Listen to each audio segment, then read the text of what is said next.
వాళ్ళే తెలుగుదేశం పార్టీలో చేరుతున్నారు.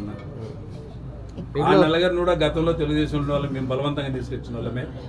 వాళ్ళకు కూడా పూర్తి అన్యాయం జరిగింది అనిపించిన తర్వాత అయితే చెప్తేనే ఇంతకుముందు అధిష్టానికి పాత్ర లేదు. ఇక్కడ మనకు చిన్న చిన్న వ్యత్యాసాలతో మాకు అన్యాయం జరిగింది అనిపించిపోయిన తప్ప ఇక్కడెక్కడ పార్టీ మీద వ్యతిరేకతను లేకపోతే క్యాండిడేట్ అనుభవించి ఆయన మీద వ్యతిరేకతను పోయిన వాళ్ళు కాదు.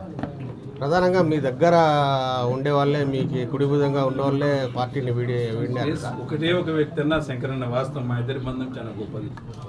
20 ఏళ్ళుగా మీ ఇద్దరిని కలిసి ఉండేది మాత్రం 23 ఏళ్ళుగా మీ ఇద్దరిని కలిసి ఉండేది వాస్తవమే.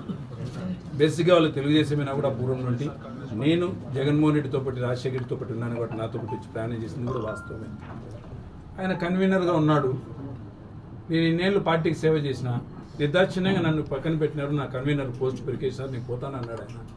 లేదన్నా న్యాయమో అన్యాయమో నాకు జరిగింది కదా, నేను ఓపిక పట్టినాను కదా, రాజకీయాల్లో ఓపిక ఉండాలా, మీరు ఉండండి అన్న అని చెప్పి గట్టిగా పట్టినాను.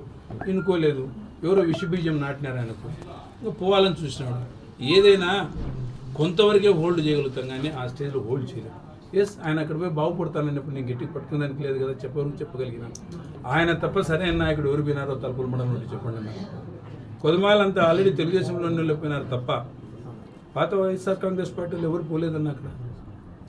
కానీ మీ ప్రత్యర్థులు మాత్రం మిమ్మల్ని మీరే వాళ్ళని ప్రోత్సహించినట్లు ఇది ప్రచారం చేస్తారు. సంతోషం అన్న, నా మీద ఆ విధంగా వాళ్ళు కోపం తెచ్చుకుని కోపం ఉన్నప్పుడు అబద్ధాలు మాట్లాడేవాళ్ళు ఆ విధంగా ప్రచారం చేస్తే వాళ్ళు చేయొచ్చు కాక క్షేత్రస్థాయిలో ప్రజలు గమనిస్తుంటారు శ్రీనివాస్ రెడ్డి ఎలాంటి క్యారెక్టర్ ఉన్నవాడని. ఎస్, నేను కూడా ఆస్పిరెంట్నే, నేను కూడా టికెట్ ఆశించా. ఇప్పుడు మా నాయకుడు చెప్తానే వచ్చి జెండా పట్టుకొని నేను పని చేస్తాను, 14 కంటే 19 కంటే ఎక్కువ పని చేస్తాను, ఎందుకు చెప్తున్నాను అన్నా నేను. అలా పంపించేవాడిని అయితే మీకు కావాల్సిన అవసరం లేదు. దీంట్లో కొసమెరుపన్న నాకు సిద్ధారెడ్డికి సరిపోకపోయినా కూడా 2 నెలల క్రితమే చెప్పించాను నేను పర్సనల్గా ఆయనకి. ఏసన్నా నువ్వు టికెట్ తెచ్చుకుంటామో తెచ్చుకో, నీకు కూడా ఎలక్షన్ చేస్తా అని చెప్పించాను.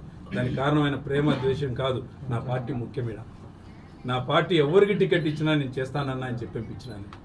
ఇక్కడ మన స్వయప్రయోజనాలు ఎన్నో ఉంటాయి. ఇక్కడ ఒకరికి ఒక కోరిక ఉంటుంది, అన్నీ తీర్చాలంటే పార్టీతో కాదన్నా.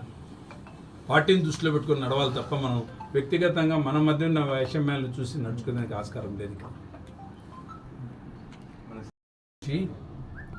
ఓ టికెట్ ఇచ్చి ఆయన గెలిపించిన తర్వాత ఫుల్ ఫ్రీడమ్ ఇచ్చింది పార్టీ, ఎలాంటి రిస్ట్రిక్షన్స్ పెట్టలేదు.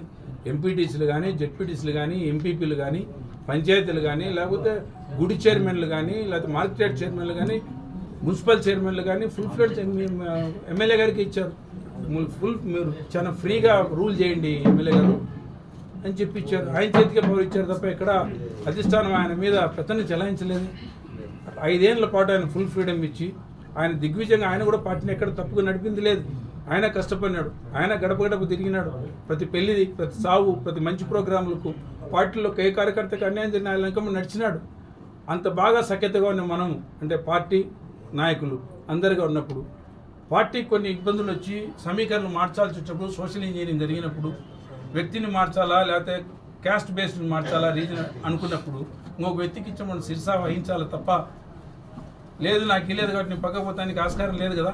అలా పోయే వ్యక్తి కాదు, మాతో కలిసి వస్తాడని ఆశిస్తే పూర్తిగా విశ్వాసం నాకు ఎక్కడ పోడు కూడా.